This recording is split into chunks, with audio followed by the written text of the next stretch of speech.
Today, we're here in the Philippines to see if it's possible to survive on the minimum wage. One of us is going to try and survive on the minimum wage, and the other is going to get the same salary that top Filipino executives make. Paper, rock, scissors. Oh! I'm supposed to survive today on only $7.55. Hotel starts from around $35 a night, and most restaurants are $10 to $15 a meal. I really don't know how I'm gonna find an accommodation tonight. I decided to go explore the city and jump on the only kind of transportation that I could afford. It's called a jeepney, and basically it's a homemade bus built on a truck. They're super tiny and narrow because they're built on Asian trucks. I'm not that tall, but it's still very hard to get inside of one. Even though it may look like it's not regulated, the government does control the fares. It only costs 14 pesos to ride it across town. And even though the drivers drive all day, they only make slightly more than the minimum wage. Most of the city streets inside of the Philippines look like this. A lot of people live upstairs and use the downstairs to have a small business. And almost every sign is sponsored by a cigarette or alcohol company, including the sign with the name of the store. Almost every shop has bars on the windows to prevent any theft. I got so thirsty walking around and I really wanted a coconut, but I couldn't afford it. But luckily everywhere there's these vending machines where you can buy water for just 1 peso, which is about 2 cents. They use plastic bags instead of bottles. And for 2 cents you get about 200 milliliters of cold, clean drinking water. There's also vending machines for Wi-Fi where you can spend 5 pesos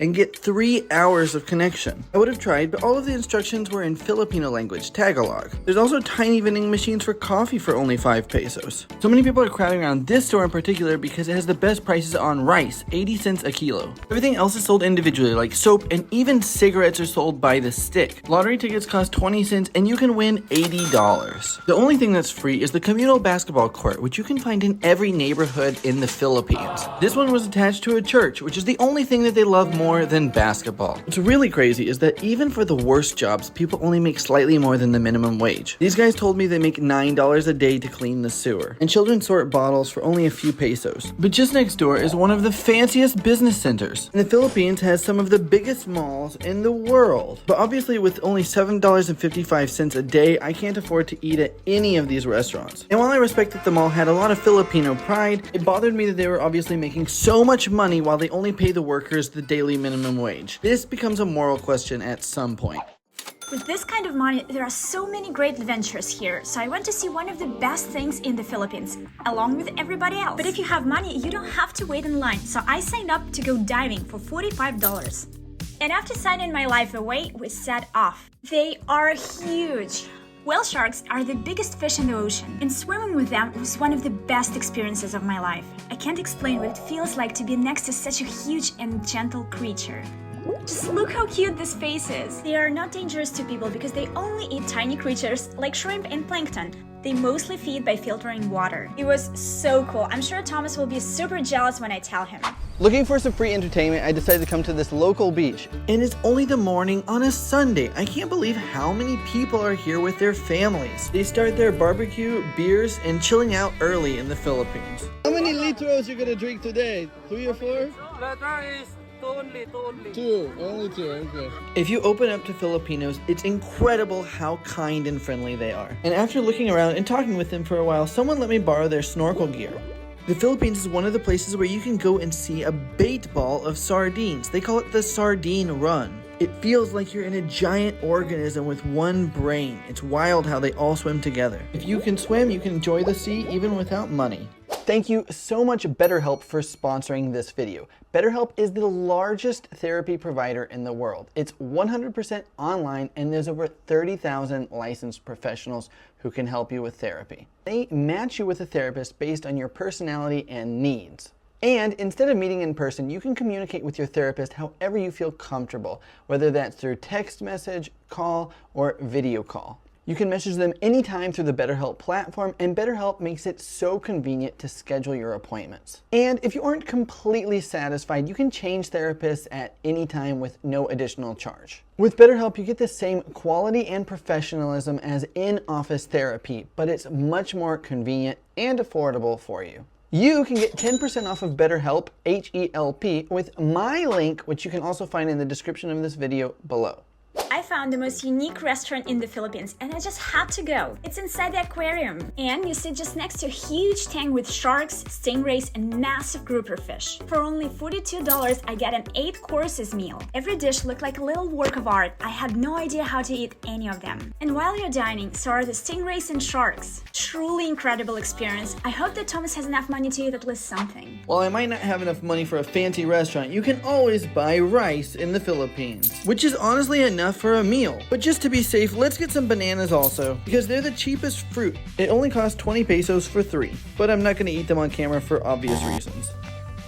There is so much to explore in the Philippines, like the chocolate hills that are so beautiful they don't even seem real. They also have amazing creatures like tarsier, which I think look like baby Yoda with fur. So cute. I also signed up to go diving at the aquarium, where you can walk around at the bottom with 1.5-meter reef sharks and huge stingrays. People were taking pictures with me. I think I looked really funny. Not your average trip to the aquarium. And if all of that wasn't enough, I found an adventure park because I love adrenaline. We started with a zip line, which was incredible. The scenery was amazing and it really felt like I was flying. But the real reason I'm here is to try the biggest jump of my life. I'm so scared, I'm nauseous. It's called the plunge and they drop you 70 meters into a canyon. I can't tell you how scared I was standing at the platform. The drop was crazy. I haven't had this much adrenaline in so long, but you know what? I loved it. It feels amazing to overcome my fear. I feel so good. I wonder how Thomas is doing. I was on the struggle bus. Well, the struggle tricycle. We were on the slowest tricycle around. Everyone was passing us. They're built out of motorcycles like this. And when there isn't a jeepney, they're your only option for transportation. And I wanted to find a very special hidden beach, where a local rented me their snorkel so that I could see one of the cutest sea creatures around. Little baby sharks. Yeah, I know what you're thinking. Baby sharks, Cutest little sharks. So cute. Even though they're such small sharks, it's still scary when there's like 30 of them. Nastia definitely can't top baby sharks. Absolutely can, and I'm going to use my budget to the maximum while I have the chance. I found the best diving trip in the Philippines, the only place where you're guaranteed to see Thresher Sharks. They're actually so big, I didn't realize they're 4 meters long. And they're so cute, they have huge eyes and tiny mouth. They're so shy and adorable, not scary. And they've never attacked a person. This was one of the best experiences of my life. But I'm exhausted and it's time to find a nice place to rest, and I found an amazing place. This is the resort of my dreams. King-size bed, high ceilings, infinity pool with palms just next to the ocean. This place has it all. And the resort has its own private beach. And the water is incredible. Nothing feels like a swim after a day in the ocean. And they had puppies, which was my favorite part. I am so grateful I got the top salary. I wonder if Thomas even can find a place to stay. The average hostel costs at least $6 a night, but after shopping for hours, I found a deal for only 179 pesos. And this place is amazing. Tons of activities and a happy hour. Free earplugs, which are always useful in a hostel, and a complimentary drink. I'm immediately impressed. Look at this nice bar. They even have drinking competitions, which it's good to see America is winning. I can confirm the complimentary drink was decent, at least a double shot. I haven't stayed at any hostels for this cheap that have this good of an atmosphere. But the question is, how's the room? For a hostel, I can't complain. They gave me a locker and there's AC. The bed is even wider than your average single bunk bed. I'm sure after struggling in the heat all day, I'm going to sleep just fine. But first, I need to get some dinner. After eating only bananas and rice, I was starving, but what can you get to eat at night? Even though the streets look a little bit unsafe at night, you're still always safe. And this is one of the things I love about the Philippines. It is one of the safest countries you can travel to. McDonald's is always a winner. They have to have something on the dollar menu, right? But no, fast food's expensive in the Philippines. I can't believe that even the cheapest thing is out of my budget. I guess I'll keep looking. That is absolutely the cheapest thing I've seen so far. But honestly, I couldn't eat only rice again. You know when you see a line this long, the food must be good.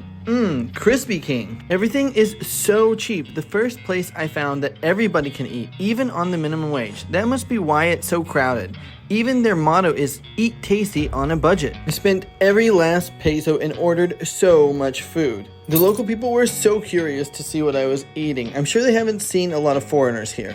I got a fried spring roll thing. Pretty good. And some cutlet meatball? I don't really know what it is. And a big old brick of Filipino power. That's incredible that you get this much rice and a big piece of chicken for less than $1. Honestly, this chicken's better than KFC or whatever else they have here. It's safe to say that surviving on the minimum wage in the Philippines is very difficult. The country is amazingly beautiful, and those who have money can enjoy incredible nature and fascinating creatures. But I really feel for the people who live here, who are so kind and deserve so much more. And if I could say anything to those people, it would be to encourage them to look for a job online doing video editing or work like that where they can make more than the minimum wage in the Philippines. If you enjoyed this video, go check out the others on my channel where I survive on the minimum wage in other countries.